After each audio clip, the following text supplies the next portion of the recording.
আমার বাড়িতে আসছে ছাত্র দলের ছেলেপেলে লোক পাঠিয়েছে আমাকে জবাবদিহিতা চাওয়ার জন্য যে তার ভাইরে কেন্দ্র দখল করার সময় সেনাবাহিনী পিটাইছে কেন।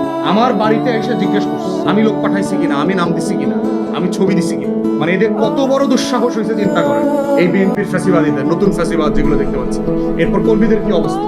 তাহলে আমাদের বক্তব্য খুব পরিষ্কার, আমরা গণমাধ্যমের ভাইদেরকে বলবো যে আপনারা রাষ্ট্রের হয়ে জনগণের হয়ে যেটা করছেন সেটা তো অবশ্যই আপনারা করে যাবেন। আর এই নির্বাচনের চটদখল যেটা, এটা নির্বাচনী চটদখল বলবো আর যে এইরকম চটদখলের নির্বাচন করে যারা ক্ষমতায় যাচ্ছেন তারা দয়া করে 24 ভুলে যাবেন না।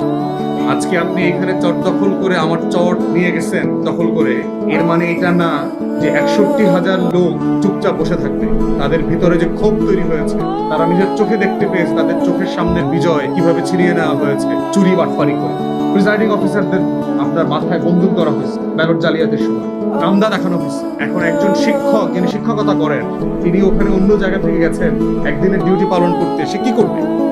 আমরা জিজ্ঞেস করলাম যে আপনি পুলিশে বলেন, আমরা আপনাকে হেল্প করবো, সাহস পাচ্ছে না। তাহলে আমরা কি রকম একটা মাইন্ড ক্যাচি পায় আছি দেখেন। ঘটনা ঘটছে কিন্তু প্রকাশ করা যাচ্ছে না, এটাকে কেন্দ্র করে মামলা প্রশাসনিক ব্যবস্থা নেওয়া যাচ্ছে না, কারণ কেউ ভীতিকর অবস্থা থেকে নাই। একজন ঢাকায় থাকে, পরিবার তো গ্রামে থাকে, গ্রাম জ্বালায় দিয়ে আসছে, বাড়ি ভেঙে দিয়ে আসছে।